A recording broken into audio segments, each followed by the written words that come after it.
নমস্কার বন্ধুরা, আজকের এই নতুন ভিডিওতে আপনাদের সকলকে স্বাগত জানাই। আজকে আলোচনা করব বাড়ির ছাদ বাগানে টবে কী করে বাদাম চাষ করা যায়। আমি যেই বাদামগুলি দেখছেন বাড়িতে খাওয়ার জন্য আমরা যে বাদামগুলি নিয়ে নিই সেই বাদামগুলি কিন্তু নিয়ে নিয়েছি। ভালো অঙ্কুরোদ্গমের জন্য বাদামগুলিকে 12 ঘন্টা অর্থাৎ এক রাত্রি ভালো করে জলের মধ্যে ভিজিয়ে রাখতে হবে। প্রয়োজন মতন যে কটি বাদাম প্রয়োজন সেগুলিকে জলে কিন্তু ভিজিয়ে রেখে দেবো। এখন দেখছেন 12 ঘন্টা পর, 12 ঘন্টা অর্থাৎ এক রাত্রি জলে ভেজানোর পর বাদামগুলি দেখছেন ফুলে উঠেছে। বাদাম বীজগুলি অঙ্কুরোদ্গমের জন্য একটি ছোট পাত্র নিয়ে নিয়েছি আর একটি কাপড়ের টুকরো। আপনারা কাপড়ের টুকরোর জায়গায় টিস্যু পেপারও ব্যবহার করতে পারেন। এই কাপড়ের টুকরোর মধ্যে এবারে ভেজানো বাদামগুলিকে ভালো করে সুন্দর করে সাজিয়ে দিতে হবে। সবকটি বাদাম যে কটি ভিজিয়েছিলাম সবকটি দিয়ে দিয়েছি। এবার সুন্দর করে রেখে দেওয়ার পর কাপড়টিকে ভালো করে মুড়ে দিতে হবে। কাপড়টি ভালো করে মুড়ে দেওয়ার পর এবারে হালকা করে জলের স্প্রে করে দিতে হবে।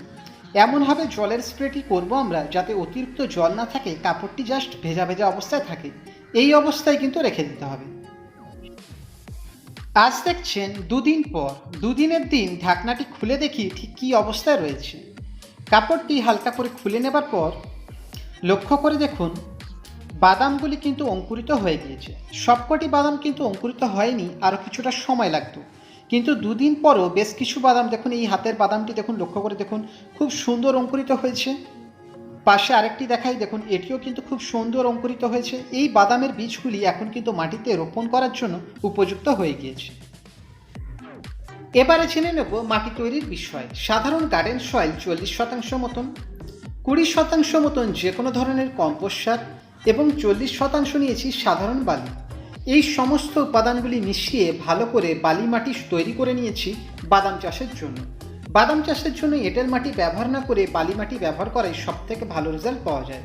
সমস্ত উপাদানগুলি মিশিয়ে নিয়ে ভালো করে কিন্তু মাটি প্রস্তুত করে নিয়েছি। এবারে বাদামগুলি টবের মাটির মধ্যে প্রতিস্থাপন করব। প্রতিস্থাপনের জন্য আঙুল দিয়ে ছোট ছোট একটু মাটির মধ্যে গর্ত করে নিচ্ছি। এর ফলে কিন্তু বাদামগুলি প্রতিস্থাপনের সুবিধে হবে। এবারে অঙ্কুরিত বাদামটিকে সুন্দর করে এই মাটির যে গর্তটি করলাম এর মধ্যে কিন্তু বসিয়ে দিতে হবে। বসানোর সময় একটু সাবধানতা রাখবেন, এমনভাবে বসাবেন যাতে বাদামটি ভেঙে না যায়, সেই বিষয়ে খেয়াল রাখবেন। এরপর আরেকটি আপনাদের দেখাই, দেখুন অঙ্কুরিত যেহেতু অনেক বড় হয়েছে, এটিকে সুন্দর করে মাটির মধ্যে বসিয়ে দিয়ে হালকা করে মাটি চাপা দিয়ে দেবেন। এইভাবে কিন্তু মাটির মধ্যে বাদামগুলিকে বসিয়ে দেবেন।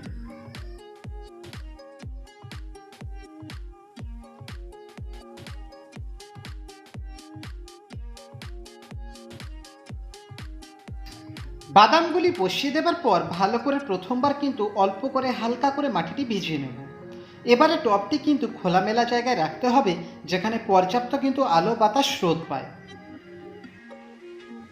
আজ দেখছেন 3 দিন পর, 3 দিনের দিন সকালবেলায় উঠে ছাদে লক্ষ্য করে দেখলাম টবের মধ্যে দুটি গাছ দেখা যাচ্ছে। প্রথম নতুন প্রাণের সৃষ্টি হলে সে তো এক অন্যরকম আনন্দ লাগেই। যে দুটি বীজ ভালো অঙ্কুরোদ্গম হয়েছিল তার থেকেই আশা রাখছি গাছ দুটি বেরিয়েছে। এখন আপাতত দুটি গাছই দেখা যাচ্ছে, আর কিন্তু গাছ দেখা যাচ্ছে না। বাকি গাছগুলির জন্য মনে হচ্ছে আর বেশ কিছুদিন আমাদের অপেক্ষা করতে হবে।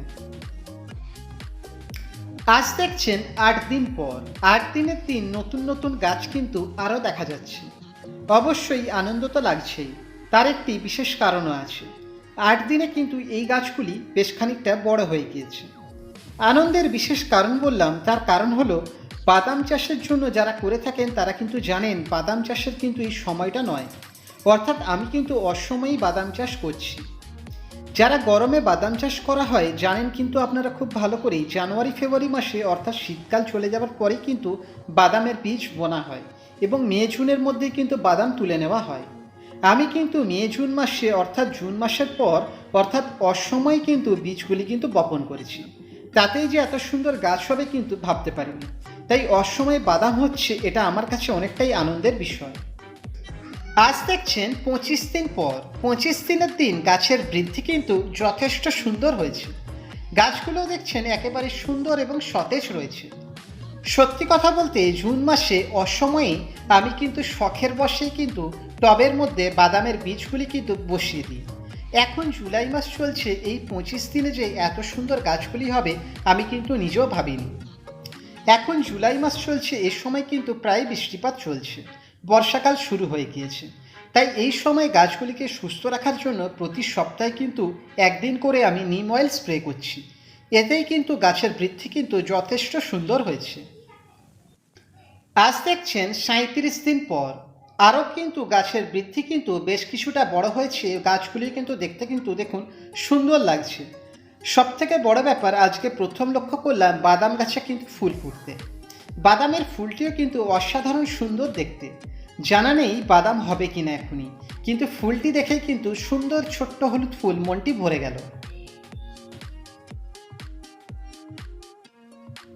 বাদাম বীজগুলি প্রতিস্থাপনের সময় মাটি কিন্তু বেশ কিছুটা কম নিয়েছিলাম, কেন পরবর্তী সময় খাবার দেওয়ার জন্য।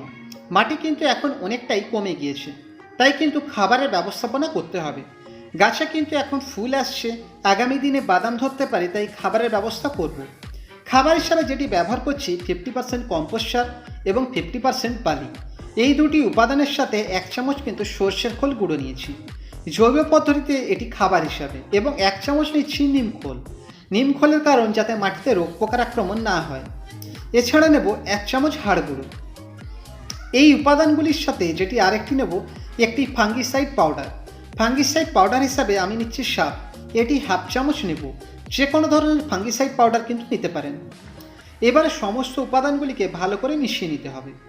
আমি কিন্তু আগেই বললাম বাদাম চাষের জন্য বালি মাটি দরকার, তাই জন্যই কিন্তু বালিটা নিয়েছি। কম্পোস্ট সার হিসাবে যে কোনো ধরনের কম্পোস্ট সার নিতে পারেন। ভার্মি কম্পোস্ট হতে পারে, 1 বছরের পুরনো গোবর সার হতে পারে, বা 1 বছরের পুরনো পাতা পচা সার হতে পারে। যেটি হাতের সামনে পাবেন সেইটা নিয়ে ভালো করে কিন্তু এইভাবে খাবার তৈরি করে নেবেন। এবারে কিন্তু টবের মধ্যে যে খাবারটি প্রস্তুত করলাম, টবের মধ্যে ভালো করে কিন্তু ভরে দিয়ে দিতে হবে। এর ফলে গাছ যেমন খাবারও পাবে, টবের মাটির লেভেলটাও কিন্তু যথেষ্ট বেড়ে যাবে। এই খাবারটি দেবার পর অতি অবশ্যই কিন্তু টবের মাটি ভালো করে ভিজিয়ে জল দিয়ে দিতে হবে। এর ফলে গাছের বৃদ্ধি কিন্তু আরও সুন্দর ঘটবে।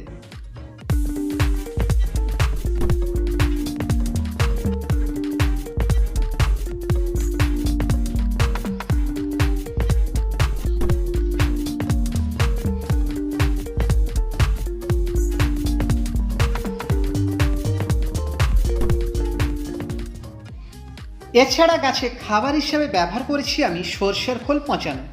অন্যান্য গাছে যেমন সর্ষের খোল পচানো দিতাম, ঠিক এই গাছেও কিন্তু মাসে 2বার করে কিন্তু, অর্থাৎ 15 দিনে 1বার, মাসে 2বার অন্যান্য গাছে যখন সর্ষের খোল পচানো দিতাম, এই ঠিক বাদাম গাছেও কিন্তু সর্ষের খোল পচানো দিয়েছি।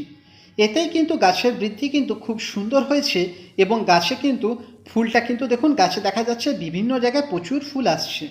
অবশ্যই বৃষ্টির দিনগুলি অ্যাভয়েড করেছি, সেই সময় কিন্তু কোনো খাবার দিইনি। সময়টা চলছে এখন জুলাই মাসের শেষ সপ্তাহ। জুন মাসের প্রথমেই কিন্তু এই গাছের বীজগুলি আমি প্রতিস্থাপন করি। অর্থাৎ দেখতে গেলে গাছের বয়স কিন্তু এখন 60 দিন। এই 60 দিনে মাসে 2বার করে, অর্থাৎ 4বার খোল জল দিয়েছি, এবং 1বার মিক্সড ফুড আপনাদের যেটা দেখালাম সেইটি গাছে দিয়েছি। ব্যাস, যত্ন বলতে এইটুকুই। ফুল সানলাইটে রয়েছে, তাতেই গাছের কিন্তু এত অসাধারণ সুন্দর কিন্তু বৃদ্ধি ঘটেছে, যেন টবের মধ্যে আর রাখার জায়গা হচ্ছে না। তার সাথে কিন্তু বাড়তি পাওনা অসাধারণ গাছের ফুলগুলি। এছাড়া যত্ন বলতে আর যেটি করা, অন্যান্য গাছে যেমন রোগ পোকার আক্রমণের জন্য নিম অয়েল স্প্রে করা হয়, এটা তো তাই করেছি। গাছের পাতাগুলি যখন আপনারা দেখবেন, দেখুন একেবারে সুন্দর সতেজ সবুজ পাতা।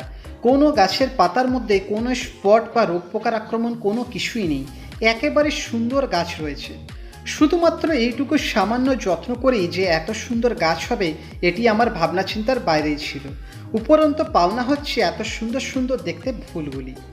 গাছে বাদাম কতটা হবে এই মুহূর্তে কিন্তু আমার জানা ছিল না, কিন্তু গাছটি দেখেই কিন্তু প্রতিদিন আমাদের যথেষ্ট কিন্তু আনন্দিত। বন্ধুরা, ভিডিওটির সময়ের কথা মাথায় রেখে, অর্থাৎ জুলাই মাসের শেষ আপডেট দিয়ে ভিডিওটির প্রথম পর্ব এখানেই শেষ করলাম। ঠিক এইটুকু টবেই কতটা সংখ্যক বাদাম পাওয়া যেতে পারবে আমি তো নিজেও অবাক হয়ে যাই। সেটিই কিন্তু আপনাদের দেখাবো দ্বিতীয় পর্বের ভিডিওতে। দ্বিতীয় পর্বের ভিডিও খুব তাড়াতাড়ি আসছে আপনাদের জন্য। আপনারা দেখতে পাবেন এই ছোট্ট টবেই কিন্তু কতটা সংখ্যক বাদাম পাওয়া যেতে পারে। আপনারা যদি দ্বিতীয় পর্বের ভিডিও দেখতে আগ্রহী হন আর এই পর্বের ভিডিওটি কেমন লাগলো জানাতে কিন্তু ভুলবেন না। অতি অবশ্যই কিন্তু ভিডিওটি লাইক কমেন্ট করতে ভুলবেন না এবং দ্বিতীয় পর্বের ভিডিও দেখার জন্য অবশ্যই কিন্তু এক্ষুনি চ্যানেলটি সাবস্ক্রাইব করে রাখুন। এতক্ষণ ভিডিওটি দেখলেন তাই জন্য আপনাদের অসংখ্য ধন্যবাদ। খুব ভালো থাকবেন।